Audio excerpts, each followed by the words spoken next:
राधे कृष्ण आप सभी को। वैशाख मास महात्म्य के अध्याय 13 में विष्णुदूत राजा महिरथ को नरकों का विवरण सुना रहे थे। अब आगे वैशाख मास महात्म्य अध्याय 14। यमराज कहते हैं, करुणा के सागर राजा महिरथ अद्भुत कर्म करने वाले भगवान श्री विष्णु के दूतों की उपयुक्त बात सुनकर द्रवित हो उठे। निश्चय ही साधु पुरुषों का हृदय मक्खन के समान होता है। जैसे नवनीत आग की आंच पाकर पिघल जाता है, उसी प्रकार साधु पुरुषों का हृदय भी दूसरों के संताप से संतप्त होकर द्रवित हो उठता है। उस समय राजा ने दूतों से कहा। राजा बोले, इन्हें देखकर मुझे बड़ी व्यथा हो रही है। मैं इन व्यथित प्राणियों को छोड़कर जाना नहीं चाहता। मेरी समझ में सबसे बड़ा पापी वही है जो समर्थ होते हुए भी वेदनाग्रस्त जीवों का शोक दूर ना कर सके। यदि मेरे शरीर को छूकर बहने वाली वायु के स्पर्श से ये जीव सुखी हुए हैं, तो आप लोग मुझे उसी स्थान पर ले चलिए, क्योंकि जो चंदन वृक्ष की भांति दूसरों के ताप दूर करके उन्हें आह्लादित करते हैं तथा जो परोपकार के लिए स्वयं कष्ट उठाते हैं, वे ही पुण्य आत्मा हैं। संसार में वे ही संत हैं जो दूसरों के दुखों का नाश करते हैं तथा पीड़ित जीवों की पीड़ा दूर करने के लिए जिन्होंने अपने प्राणों को तिनके के समान निछावर कर दिया है। जो मनुष्य सदा दूसरों की भलाई के लिए उद्यत रहते हैं, उन्होंने ही इस पृथ्वी को धारण कर रखा है। जहाँ सदा अपने मन को ही सुख मिलता है, वह स्वर्ग भी नरक के ही समान है। अतः साधु पुरुष सदा दूसरों के सुख से ही सुखी होते हैं। यहाँ नरक में गिरना अच्छा, प्राणों से वियोग हो जाना भी अच्छा, किंतु पीड़ित जीवों की पीड़ा दूर किए बिना एक क्षण भी सुख भोगना अच्छा नहीं है। दूत बोले, राजन, पापी पुरुष अपने कर्मों का ही फल भोगते हुए भयंकर नरक में पकाए जाते हैं। जिन्होंने दान, होम या पुण्य तीर्थ में स्नान नहीं किया है, मनुष्यों का उपकार तथा कोई उत्तम पुण्य नहीं किया है, यज्ञ, तपस्या और प्रसन्नता पूर्वक भगवान नामों का जप नहीं किया है, वे ही परलोक में आने पर घोर नरकों में पकाए जाते हैं। जिनका शील स्वभाव दूषित है, जो दुराचारी, व्यवहार में निंदित, दूसरों की बुराई करने वाले एवं पापी हैं, वे ही नरकों में पड़ते हैं। जो पापी अपने मर्म भेदी वचनों से दूसरों का हृदय विदीर्ण कर डालते हैं तथा जो पराई स्त्रियों के साथ विहार करते हैं, वे नरकों में पकाए जाते हैं। हे महाभाग भूपाल, आओ अब भगवान के धाम को चलें। तुम पुण्यवान हो, अतः तुम्हारा यहाँ ठहरना उचित नहीं है। राजा ने कहा, विष्णु दूतगण, यदि मैं पुण्य आत्मा हूँ तो इस महाभयंकर यातना मार्ग में कैसे लाया गया? मैंने कौन सा पाप किया है तथा किस पुण्य के प्रभाव से मैं विष्णु धाम को जाऊंगा? आप लोग मेरे इस संशय का निवारण करें। दूत बोले, राजन, तुम्हारा मन काम के अधीन हो रहा था, इसलिए तुमने कोई पुण्य यज्ञ अनुष्ठान या यज्ञावशिष्ट अन्न का भोजन नहीं किया है, इसलिए तुम्हें इस मार्ग से लाया गया है। किंतु लगातार 3 वर्षों तक तुमने अपने गुरु की प्रेरणा से वैशाख मास में विधि पूर्वक प्रातः स्नान किया है तथा महापापों और अति पापों की राशि का विनाश करने वाले भक्तवत्सल विश्वेश्वर भगवान मधुसूदन की भक्ति पूर्वक पूजा की है। यह सब पुण्यों का सार है। केवल इस एक ही पुण्य से तुम देवताओं द्वारा पूजित होकर श्री विष्णु धाम को ले जाए जा रहे हो। हे नरेश्वर, जैसे एक ही चिंगारी पड़ जाने से तिनकों की राशि भस्म हो जाती है, उसी प्रकार वैशाख मास में प्रातः स्नान करने से पाप राशि का विनाश हो जाता है।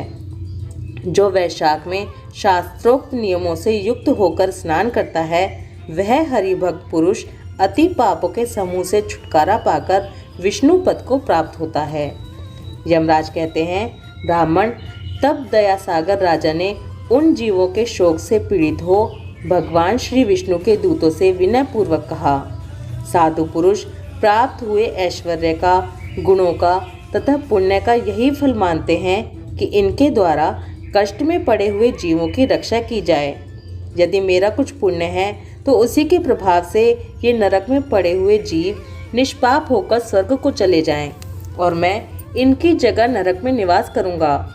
राजा के ऐसे वचन सुनकर श्री विष्णु के मनोहर दूत उनके सत्य और उदारता पर विचार करते हुए इस प्रकार बोले, राजन, इस दया रूप धर्म के अनुष्ठान से तुम्हारे संचित धर्म की विशेष वृद्धि हुई है। तुमने वैशाख मास में जो स्नान, दान, जप, होम, तप तथा देव पूजन आदि कर्म किए हैं वे अक्षय फल देने वाले हो गए हैं। जो वैशाख मास में स्नान दान करके भगवान का पूजन करता है वह सब कामनाओं को प्राप्त होकर श्री विष्णु धाम को जाता है। एक और तप, दान और यज्ञ आदि की शुभ क्रियाएं और एक और विधि पूर्वक आचरण में लाया हुआ वैशाख मास का व्रत हो तो यह वैशाख मास ही महान है। हे राजन, वैशाख मास के एक दिन का भी जो पुण्य है वह तुम्हारे लिए सब दानों से बढ़कर है।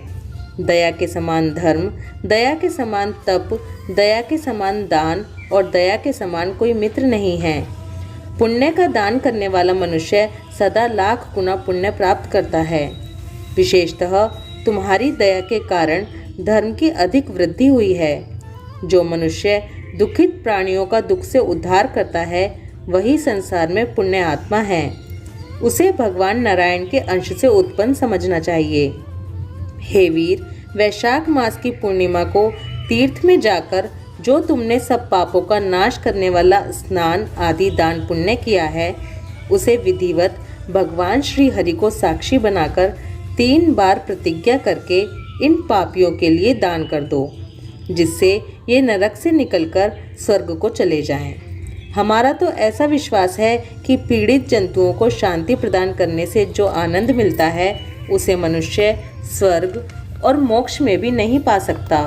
सौम्य, तुम्हारी बुद्धि, दया एवं दान में दृढ़ है। इसे देखकर हम लोगों को भी उत्साह होता है। राजन, यदि तुम्हें अच्छा जान पड़े तो अब बिना विलंब किए इन्हें वह पुण्य प्रदान करो जो नरक यातना के दुख को दग्ध करने वाला है।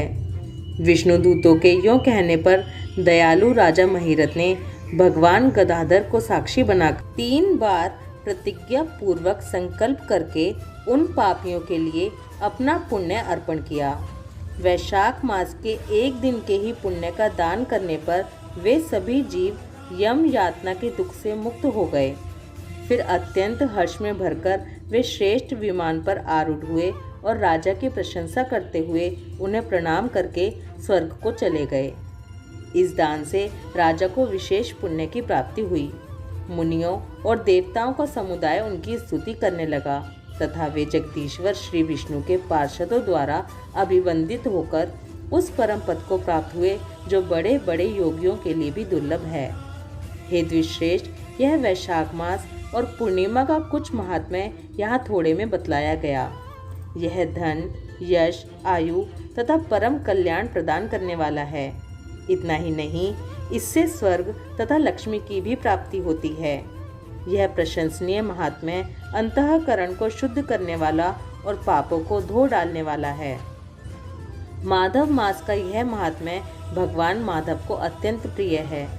राजा महिरथ का चरित्र और हम दोनों का मनोरम संवाद सुनने, पढ़ने तथा विधि पूर्वक अनुमोदन करने से मनुष्य को भगवान की प्राप्ति होती है, जिससे समस्त क्लेशों का नाश हो जाता है। सूत जी कहते हैं, धर्मराज की यह बात सुनकर वह ब्राह्मण उन्हें प्रणाम करके चला गया। उसने भूतल पर प्रतिवर्ष स्वयं तो वैशाख स्नान की विधि का पालन किया ही दूसरों से भी कराया। यह ब्राह्मण और यम का संवाद मैंने आप लोगों से वैशाख मास के पुण्यमय स्नान के प्रसंग में सुनाया है। वैशाख मास महात्म्य अध्याय 14 समाप्त। ओम माधवाय नमः। राधे कृष्णा।